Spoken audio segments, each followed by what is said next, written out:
চতুর্থ আমাদের যে নিয়মটা নুন সাকিন এবং তানবিনের, সেটাকে কি বলা হয়? ইদগাম বলা হয়। তো ইদগাম এর অর্থ কি? অর্থ হচ্ছে মিলিয়ে পড়া বা মিলাইয়া পড়া, যেটাই বলেন। তো এই ধরনের যে মিলাইয়া পড়া বিষয়টা ইদগাম, এই ইদগামটা দুই প্রকারে বিভক্ত। কয় প্রকার? দুই প্রকার। গুন্নার ভিত্তিতে, একটাতে গুন্না হবে আর একটাতে গুন্না হবে না। তো আমরা শুরুতেই কিন্তু একটু টাচ দিয়েছিলাম যে ইদগামের হরফ কিন্তু ছয়টা হরফের চারটার মধ্যে একটু গুন্না হবে আর দুইটার মধ্যে গুন্না হবে না।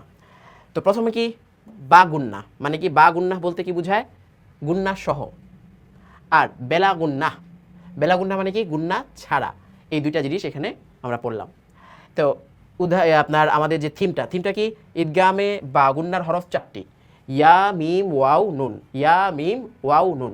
তো নুন সাকিন ও তানবিনের পরে বা গুন্নার চারটি হরফের যে কোনো একটি হরফ আসিলে বা গুন্নাহর হরফে তাজদিদ দিয়া গুন্না সহ মিলাইয়া পড়িতে হয়। এখন আমরা উদাহরণের মাধ্যমে জিনিসগুলো একটু স্পষ্ট করি। ঈদগাম অর্থ মিলাইয়া পড়া, তাই না? কি মিলাবো? দুইটা শব্দকে সহজ করণার্থে মিলাবো। বাংলায় যদি আমরা বলি, বাংলাতে যেমন আমরা সন্ধি করি, দুইটা শব্দকে সহজে এক শব্দের মধ্যে নিয়ে এসে উচ্চারণ করাটা যেমন সহজ হয়, যেমন হিম আলয় থেকে হিমালয়। তো এই যে সহজ করণার্থে আরবিতেও ঈদগাম করা হয়। কিভাবে আমরা বুঝি? এই যে দেখেন, মিম নুন জবর মান, এটা কিন্তু একটা আলাদা শব্দ। ইয়াফ আ জবর ইয়াফ, আইন জবর আ, ইয়াফ আ লাম পেশলু, ইয়াফ আলু, ভিন্ন একটা শব্দ। এখন নুন সাকিনের পরে আমরা পাচ্ছি কি? ইয়া। তো ইয়াটা কিসের হরফ? আমরা খুঁজি, ইয়াটা পাই আমরা ঈদগামের হরফ। কোন ঈদগাম? যে ঈদগামে গুন্না আছে। তাহলে ঈদগাম করতে গেলে একটা তাজদিদ প্রয়োজন হয়। তো শুরুতে বা কোনো একটা আলোচনা আমরা বলেছিলাম যে সাকিন থেকে তাজদিদটা একটু শক্তিশালী। তো সহজভাবে সাকিন যেখানে থাকবে, পরে যদি তাজদিদ থাকে পরের হরফে, তাহলে সাকিনের এই হরফটা উচ্চারণটাই বাদ চলে যাবে। তো এটা হচ্ছে ঈদগামের নিয়মে। তো মিম গিয়ে ডাইরেক্ট ধরবে কাকে?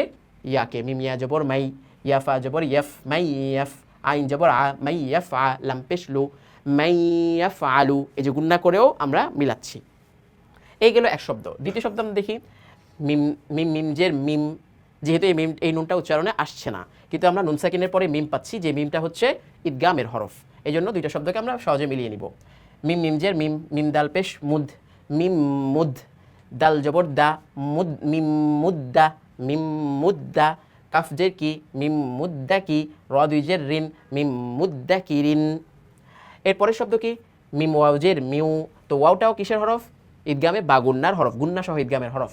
তো মিম ওয়াউজের মিউ, ওয়াও আলিফ জবর ওয়া, মিউ ওয়া লাম দুইজের লিন, মিউ ওয়া লিন।